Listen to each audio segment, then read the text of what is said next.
नमस्कार दोस्तों, मैं आपका दोस्त। तो आज की कहानी किसी फिल्म की स्क्रिप्ट नहीं है। यह हकीकत है, एक ऐसा किस्सा जहां एक साधारण सा प्रवचन बवाल का बीज बन गया। यही बवाल पहले गोलियों की गड़गड़ाहट में बदला और फिर हुआ एक ऐसा इनकाउंटर जिसने पूरे देश का ध्यान खींच लिया। बात शुरू होती है कथावाचक अनिरुद्धाचार्य महाराज से। एक प्रवचन में एक शख्स ने उनसे बड़ा सीधा सा सवाल पूछा कि महाराज, शादी करनी चाहिए या नहीं। दोस्तों, महाराज ने जो जवाब दिया वो जवाब लोगों को हंसी में तो हल्का फुल्का लगा, लेकिन कई महिलाएं बुरी तरह नाराज हो गईं। हंगामा इतना बढ़ा कि महाराज को बाद में एक वीडियो जारी करके माफ़ी तक मांगनी पड़ी। लेकिन किसी ने सोचा भी नहीं था कि ये मामूली सा बवाल जवाब आगे चलकर गोली और लाशों की वजह बन जाएगा।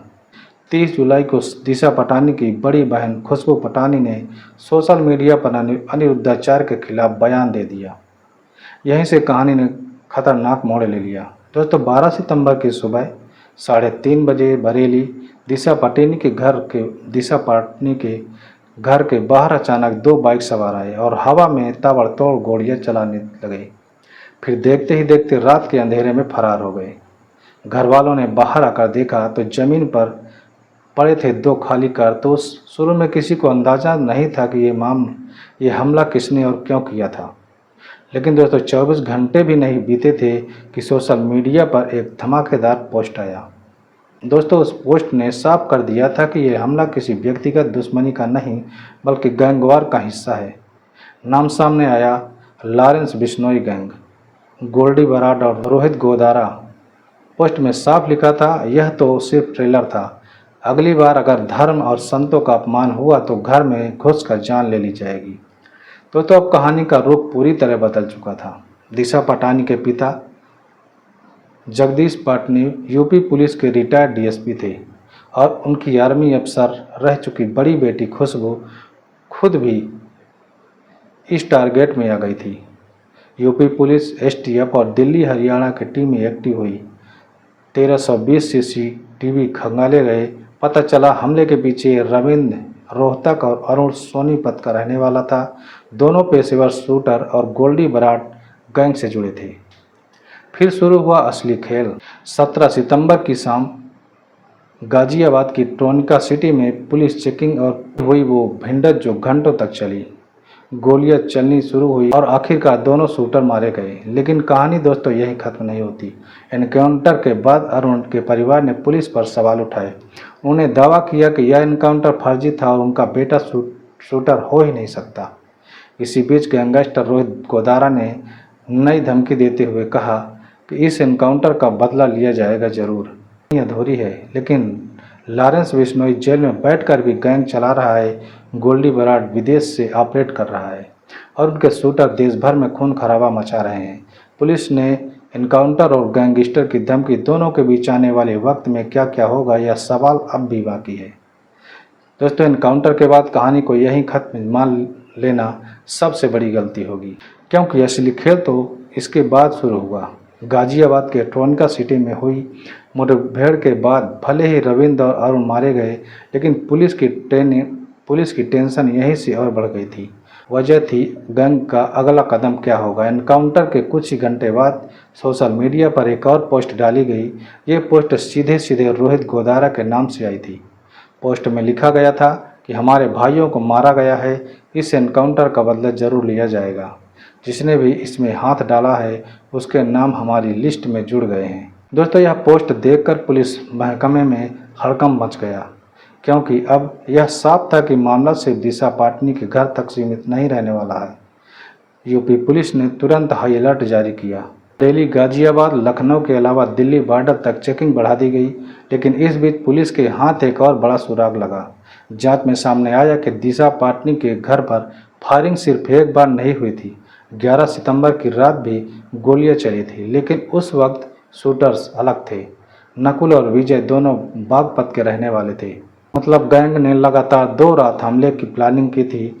अब सवाल ये था दोस्तों कि क्या गैंग सिर्फ डर दिखा रहा था या वाकई किसी बड़ी वारदात की तैयारी में थी। पुलिस सूत्रों के मुताबिक यह मामला सिर्फ एक चेतावनी नहीं था, बल्कि बॉलीवुड और फिल्म जगत के कई नामी चेहरों को टारगेट बनाने की शुरुआत थी। दोस्तों सबसे अहम बात ये भी सामने आई कि शूटरों को लगातार दिल्ली और हरियाणा से सपोर्ट मिल रहा था। यानी जेल में बंद होने के बावजूद लॉरेंस बिश्नोई और गोल्डी बराड का नेटवर्क पहले से भी ज़्यादा मजबूत हो चुका था। दोस्तों इसी बीच मीडिया में दिशा पाटिल का परिवार भी सामने आया। उनके पिता ने खुलकर कहा, हमने पुलिस सेवा में करते हुए कई बार ऐसे गैंग देखे, लेकिन आज जब निशाना हमारा घर बना तो समझ आया कि आम लोग कितने डरे रहते होंगे। दूसरी तरफ खुशबू पाटनी ने दो टूक कहा कि चाहे धमकी कितनी भी बड़ी क्यों न हो, वो सच बोलने के पीछे नहीं हटेंगी। लेकिन इसी बीच एक नई परत खुलने वाली थी, क्योंकि पुलिस को पता चला कि शूट आउट में इस्तेमाल की गई बाइक दिल्ली से चोरी की गई थी और उस बाइक से जुड़ा नंबर एक ऐसे शख्स के नाम पर निकला जो पहले भी सलमान खान धमकी केस में पुलिस राडार पर था। यानी कहानी और गहरी हो चुकी थी। अब दोस्तों अब यह साफ था कि एनकाउंटर के बावजूद गैंग की जड़ें खत्म नहीं हुई हैं। एनकाउंटर में रविंद्र और अरुण के मारे जाने के बाद पुलिस को थोड़ी राहत तो मिली, लेकिन असली सिरदर्द अब नकुल और विजय बन चुके थे। ये वही दो शूटर थे जिन्होंने 11 सितंबर की रात दिशा पाटनी के घर पहली फायरिंग की थी। दोस्तों सूत्रों के मुताबिक नकुल और विजय बागपत के रहने वाले थे और दोनों पहले छोटे मोटे क्राइम से जुड़े थे, लेकिन पिछले एक साल में इनका सीधा कनेक्शन गोल्डी बराड और रोहित गोदारा गैंग से जुड़ गया था। गैंग ने इन्हें पैसे और रुतबा दिखाकर अपने काम में शामिल किया था। दोस्तों पुलिस को खबर मिली कि नकुल और विजय वारदात के बाद पश्चिमी यूपी और हरियाणा की सीमा पर लगातार लोकेशन बदल रहे हैं। कभी मेरठ, कभी पानीपत, कैथल में इनकी मौजूदगी के इनपुट आते हैं। पुलिस की नई टीमें लगातार दबिश दे रही थी, लेकिन दोनों हमेशा एकदम आगे निकल जाते। इसी बीच सोशल मीडिया पर गैंग का एक और धमकी भरा मैसेज वायरल हुआ। इस बार मैसेज में सिर्फ खुशबू पाटनी ही नहीं बल्कि मुंबई फिल्म इंडस्ट्री के 3 बड़े नाम भी शामिल थे।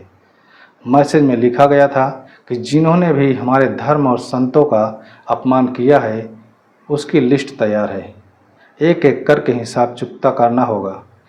ये मैसेज पढ़ते मुंबई पुलिस भी अलर्ट हो गई। फिल्म जगत के कई बड़े नामों को सुरक्षा भी दी गई। दिशा पाटनी के मुंबई वाले घर पर भी पुलिस सुरक्षा बढ़ा दी गई। लेकिन असली खेल यूपी में ही चल रहा था। पुलिस को शक था कि नकुल और विजय किसी बड़े शूट आउट की तैयारी में हैं। दोस्तों इसलिए एसटीएफ ने उनके पुराने कॉल डिटेल्स खंगाले और पता लगाया कि दोनों अक्सर हरियाणा के हिसार और सिरसा इलाके में गैंग के लोगों से संपर्क करते थे। दोस्तों अब पुलिस की रणनीति साफ थी। पहले इन दोनों को जिंदा पकड़ना चाहिए था ताकि लॉरेंस बिश्नोई गैंग की असली प्लानिंग का पता चल सके। लेकिन पुलिस को भी मालूम था कि इन दोनों को पकड़ना आसान नहीं होगा, क्योंकि जब रविंद्र और अरुण जैसे प्रोफेशनल शूटर पुलिस से भिड़ सकते हैं तो नकुल और विजय भी किसी भी हद तक जा सकते हैं।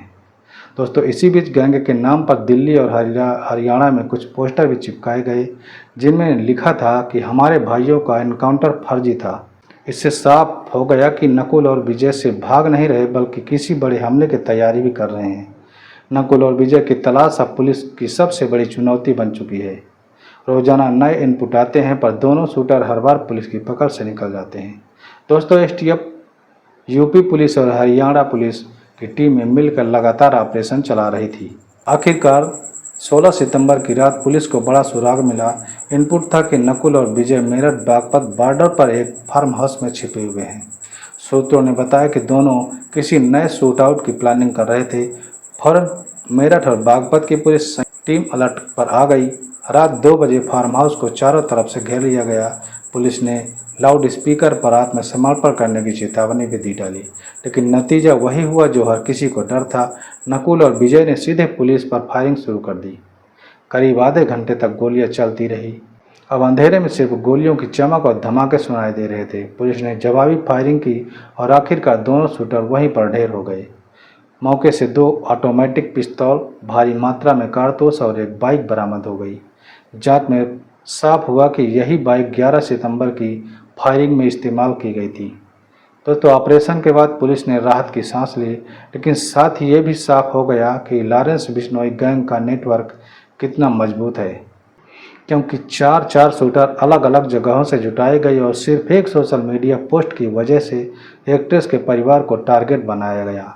दूसरी तरफ एनकाउंटर के बाद गैंग की ओर से फिर सोशल मीडिया पर सोशल संदेश भेजा गया।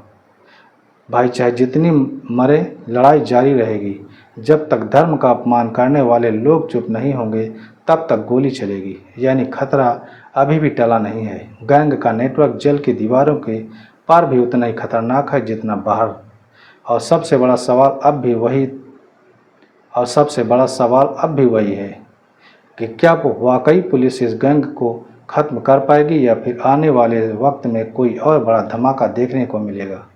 दोस्तों, यूपी में हुए इस पूरे शूट आउट और इनकाउंटर ने एक बार फिर कानून व्यवस्था पर सवाल खड़ा कर दिए हैं। दिशा पाटनी और उनके परिवार ने भले ही फिलहाल राहत की सांस ली, लेकिन ये वारदात बता गई कि गैंगस्टरों के लिए बॉलीवुड से लेकर आम लोगों तक कोई भी सुरक्षित नहीं है। यही थी बरेली शूट आउट और उसके बाद हुए एनकाउंटर की पूरी कहानी। लेकिन असली सवाल यही है कि क्या यह सिर्फ एक वारदात थी या आने वाले वक्त का ट्रेलर। दोस्तों, ये कहानी आपको कैसी लगी, कमेंट में अपनी राय हमें ज़रूर बताएं। और ऐसी आपराधिक घटनाओं को सुनने के लिए चैनल को हमारे सब्सक्राइब और वीडियो को लाइक ज़रूर करें।